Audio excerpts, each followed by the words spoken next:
Assalamualaikum warahmatullahi wabarakatuh. Alhamdulillahilladzi an'amana bi ni'matil imani wal islam wa fataha lana abwabal ikrami wal ihsan. Nahmaduhu subhanahu wa ta'ala wa nashkuruh. Salatu wassalamu ala asyrafil anbiya'i wal mursalin wa ala alihi wa ashabihi wa man tabi'ahu bi ihsanin ila yaumiddin. Asyhadu an la ilaha illallah wa asyhadu anna Muhammadan abduhu wa rasuluhu la nabiyya ba'da. Alhamdulillah, pada sore hari ini kita bisa bertemu kembali dengan kajian tematik kita di Qalbun Salim. Pada kesempatan kali ini kita mengambil tema tentang ni'matul ijad wa ni'matul imdad.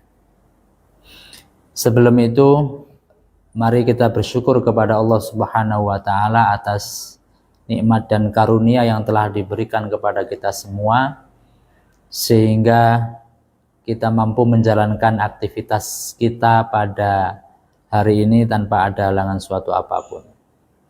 Salawat serta salam tetap terlimpahkan kepada junjungan Nabi besar Muhammad sallallahu alaihi wasallam, Nabi akhir zaman, Nabi yang diutus untuk kita tauladani bersama. Jamaah yang dirahmati oleh Allah, dalam kehidupan kita itu setidaknya kita mengalami 4 keadaan.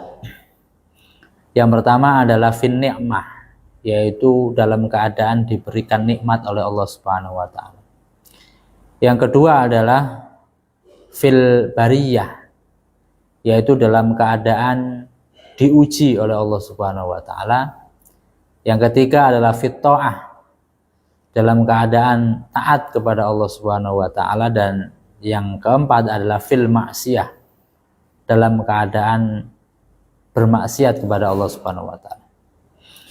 Nah, pada hari ini kita akan mengkaji satu keadaan dari 4 keadaan itu, yaitu fin ni'mah, dalam keadaan diberikan nikmat oleh Allah Subhanahu wa ta'ala.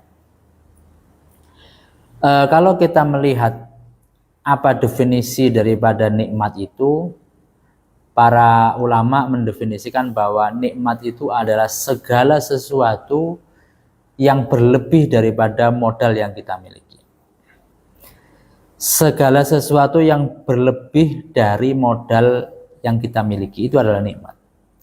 Maka pertanyaannya adalah, apakah ketika kita lahir ke dunia ini, itu membawa modal yang itu adalah inherent, yang itu adalah melekat dalam diri kita? Apakah ketika kita lahir ke dunia ini membawa modal yang melekat, yang bawaan kita murni? Maka jawabannya adalah tentu tidak. Kita lahir ke dunia ini tanpa membawa modal apapun dan tanpa membawa modal sedikit pun. Ada satu surah dalam Al-Quran yang patut kita renungi terkait dengan hal ini, yakni dalam surah Al-Insan ayat yang pertama. Allah Subhanahu wa ta'ala berfirman, hal ata 'alal insani hinun minad dahri lam yakun syai'an madhkur. Bukankah telah datang kepada manusia suatu masa di mana manusia itu belum pantas disebut sebagai sesuatu. Jangankan disebut sebagai manusia, disebut sebagai sesuatu saja itu belum pantas. Mungkin sebagian daripada kita ada yang berada di dalam perut ikan. Yang perut ikan itu masih berenang di dasar lautan terdalam. Atau sebagian daripada kita masih berada di dalam buah mangga. Yang mangga itu masih bertengger di atas pohonnya. Atau mungkin sebagian daripada kita masih berada di perutnya binatang, di perutnya kambing, perutnya sapi, yang kambing dan sapi itu masih di dalam kandangnya. Lantas kemudian ikan, buah mangga, kemudian kambing dan sapi itu dimakan oleh kedua orang tua kita, lalu kemudian makanan yang dimakan itu menjadi gizi yang masuk dalam tubuh itu menjadi sumber, gitu. Jadi embrio, sperma dan sel telur. Jadi adanya sperma dan sel telur yang ada di dalam tubuh kita itu tentu dari makanan. Makanya kalau menurut medis itu katanya kalau pengen punya anak laki-laki itu makannya daging-dagingan, gitu ya. Atau kalau pengen anak perempuan makannya sayur-sayuran. Itu menunjukkan bahwa memang sperma dan sel telur itu dibentuk oleh makanan.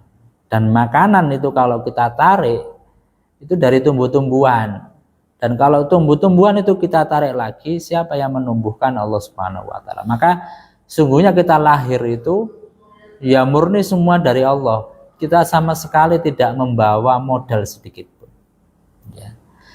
Maka ada seorang ulama yang bernama Ibnu Athaillah dalam kitab Al-Hikam menyampaikan ni'matani ma kharaja mawjudun anhuma wala budda likulli mukawwanin minhuma ni'matul ijad wa ni'matul imdad.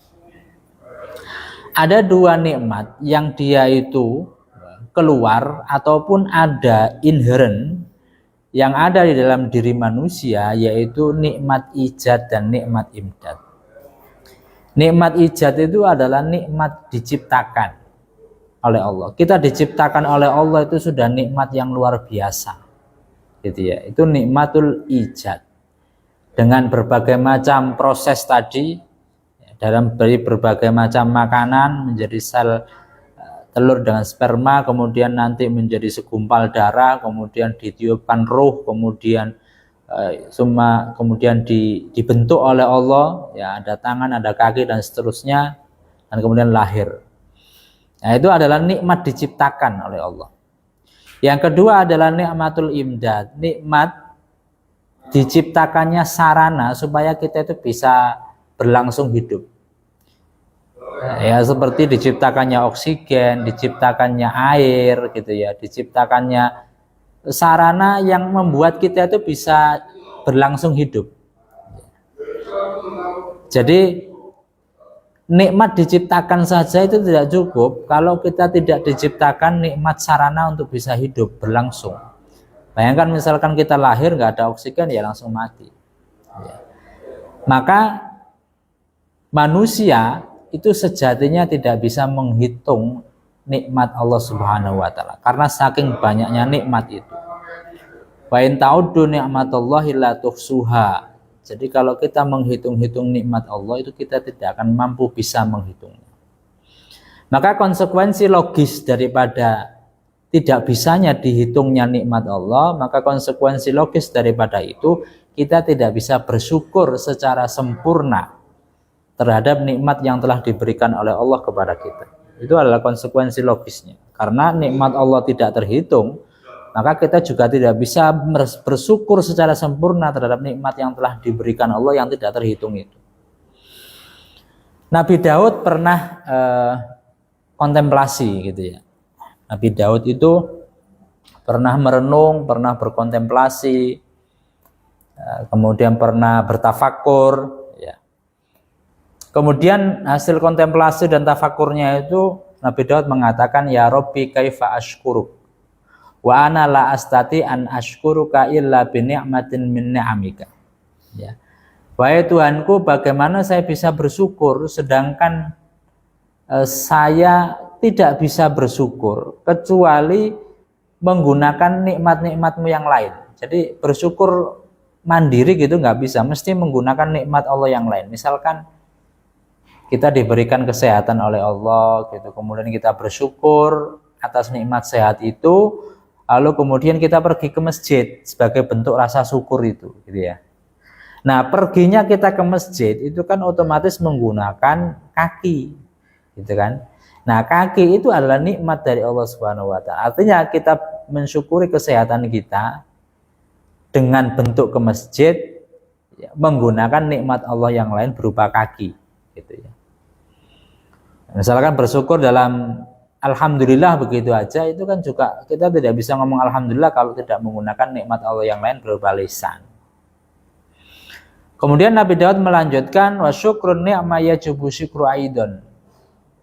Wa syukrun ni'mah yajibu syukru aidon, dan syukur terhadap nikmat itu wajib disyukuri juga.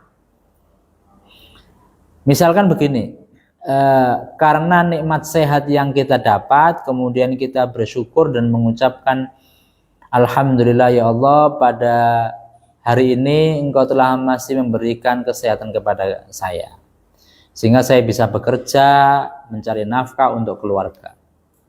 Nah, ungkapan syukur alhamdulillah ini, gitu kan, itu berbuah pahala.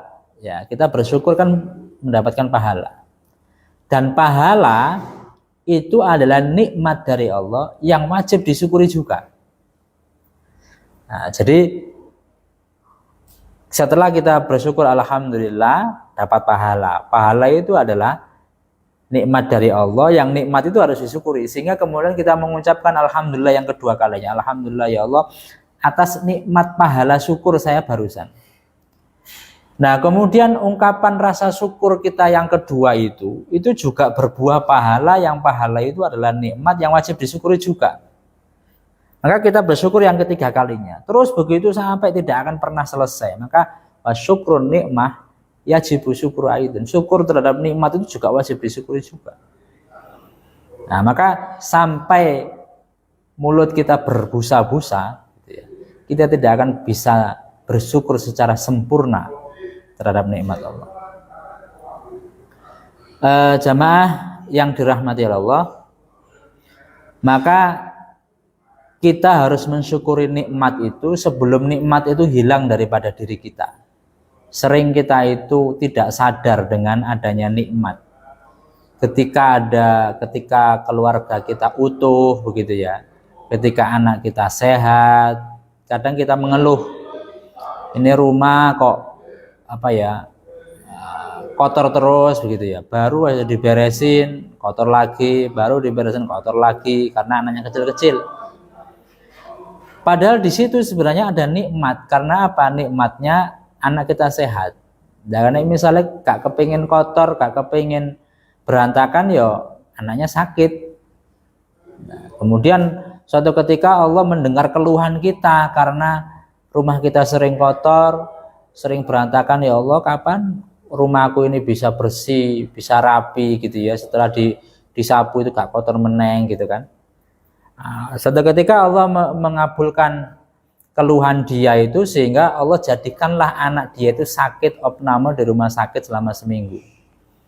Ya memang benar, setelah dia nyapu beres-beresin ya nggak ada yang orang ngare, ya rapi terus. Karena apa? Ya anaknya loro nang opname rumah sakit. Tapi anak loro opname di rumah sakit itu ya mengeluh lagi, ya Allah anakku kok loro gitu ya. Terus kemudian biayanya mahal, BPJS hanya menanggung sekian persen, sambat mana ya. Nah, tapi dia tidak menyadari bahwasanya itu adalah akibat keluhan dia sebelumnya, karena rumahnya kotor, rumahnya berantakan. Sekarang dikasih rapi, ngeluh, ya Allah saya pengen anak saya sembuh saja. Tak apa-apa wis omahe kotor-kotor sithik, sing penting anaknya waras.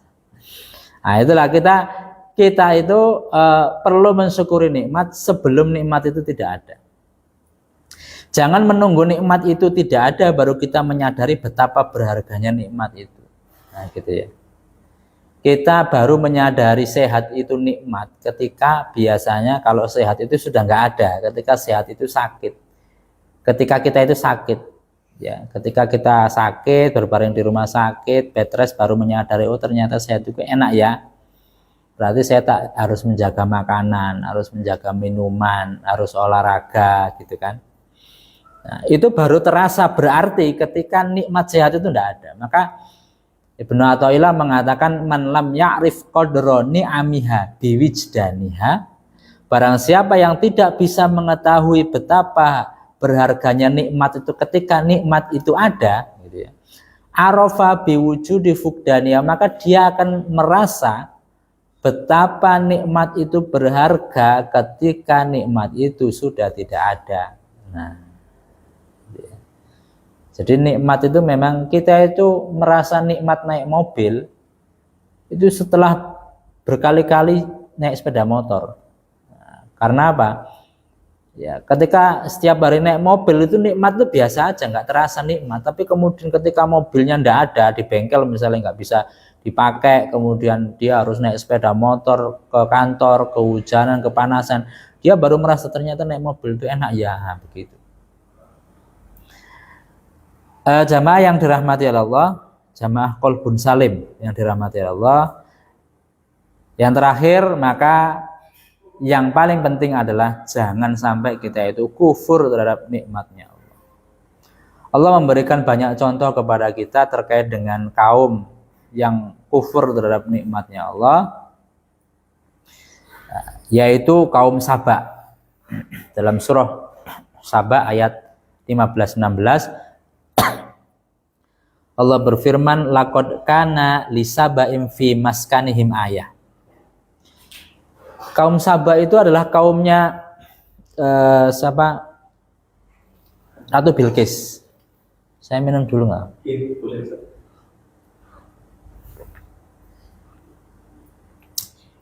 Kaum Saba itu adalah kaumnya Ratu Bilqis, negeri Saba. Nah, waktu itu Ratu Bilqis itu menyembah matahari. Nah, datanglah kemudian Nabi Sulaiman. Ya, sebagaimana cerita yang sering kita dengar, Nabi Sulaiman itu mengumpulkan hewan-hewan di seluruh daerah situ, kemudian diabsenin satu-satu. Ternyata ada satu burung yang tidak hadir. Nah, dia datangnya terlambat. Burung apa namanya itu? Hud-hud.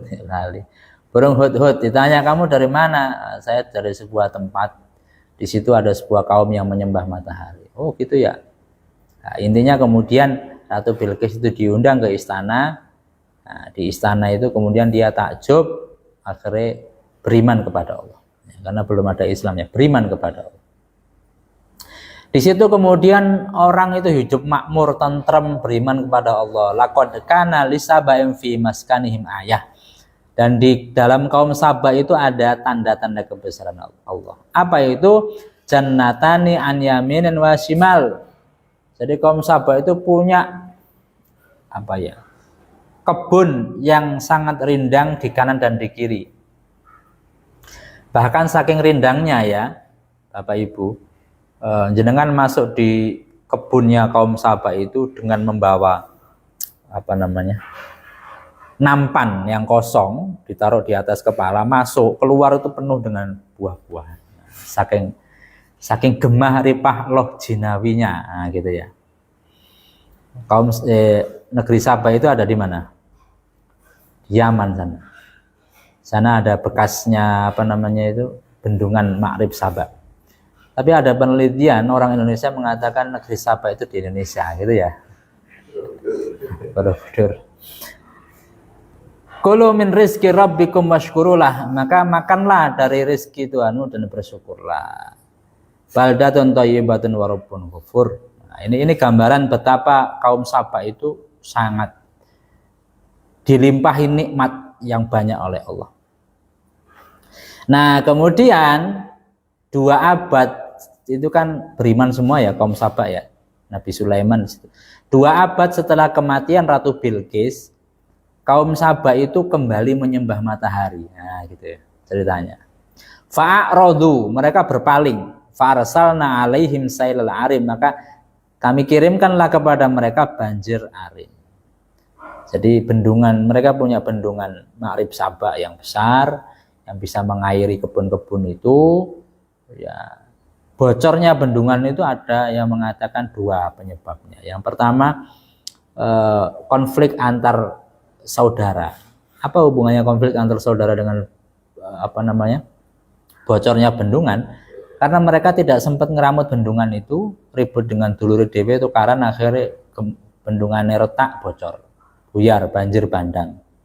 Yang kedua ada yang mengatakan bocornya karena digerogoti oleh tikus, yang tikusnya itu sebesar kucing. Pernah nggak lihat tikus sebesar kucing? Tikus gedene sak botol ae megilan ya ngomongnya tikus besarnya sekucing ya. Digerogoti akhirnya lubang kecil jadi besar jadi besar. Maka wabadalnahum bi jannataihim jannataini dawata ukuli khamtin wa aslin wa syai'in min sidrin qalil. Jadi dua kebun yang gemari Palo Jinawi itu diganti dengan pohon-pohon yang ketika dimakan itu pahit. Ya. Kebun itu kalau ini versi yang meneliti bahwasanya Sabah itu ada di Indonesia.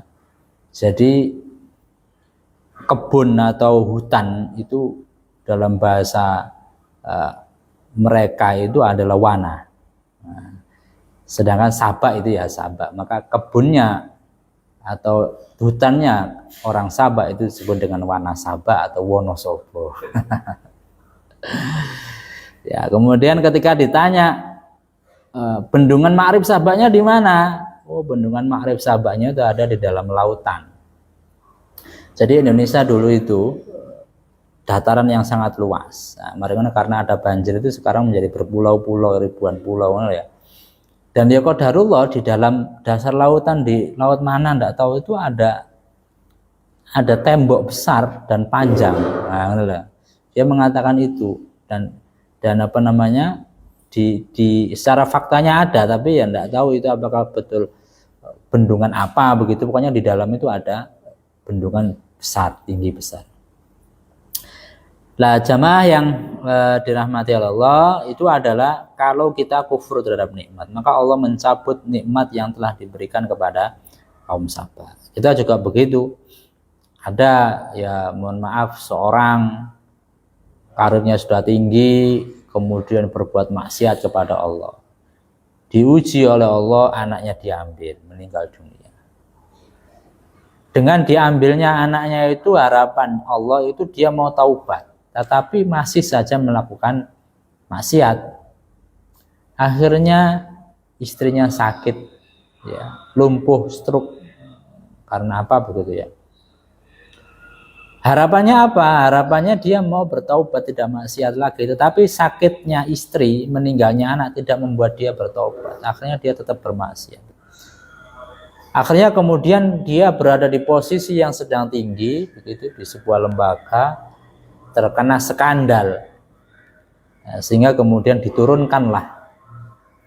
Allah ingin masih wait and see, ini orang ini mau taubat apa sih pancetai mungkin akan diturunkan sampai kemudian dia sadar. Maka kita itu harus jeli dengan apa ya istilahnya, teguran-teguran kecil oleh Allah, teguran-teguran kecil yang disampaikan oleh Allah kepada kita harus jeli dan peka gitu ya. Jangan sampai teguran-teguran kecil itu nggak ngefek kepada kita sehingga Allah harus memberikan teguran yang besar pada kita, sehingga kemudian ya semerawut semua hidup kita, karir kita, keluarga kita gitu. Saya rasa itu yang bisa saya sampaikan terkait dengan nikmatul ijad dan nikmatul imdad. Tadi itu ada yang tanya, apa Ustadz artinya nikmatul ijad? Ya sengaja dikasih bahasa Arab dan menjadi pertanyaan. Ya, jadi nikmat ijad itu nikmat diciptakan oleh Allah, dan imdad itu nikmat diciptakannya sarana sehingga kita itu bisa tetap eksis hidup. Mungkin itu yang bisa saya sampaikan. Allahumma fa'lana bima 'allamtana wa 'allimna ma yanfa'una warzuqna uluman tanfa'una fid dini wad dunya wal akhirah. Subhanakallahumma bihamdika asyhadu an la ilaha illa anta astaghfiruka wa atubu ilaik. Wabillahi taufiq wal hidayah. Assalamualaikum warahmatullahi wabarakatuh. Waalaikumsalam.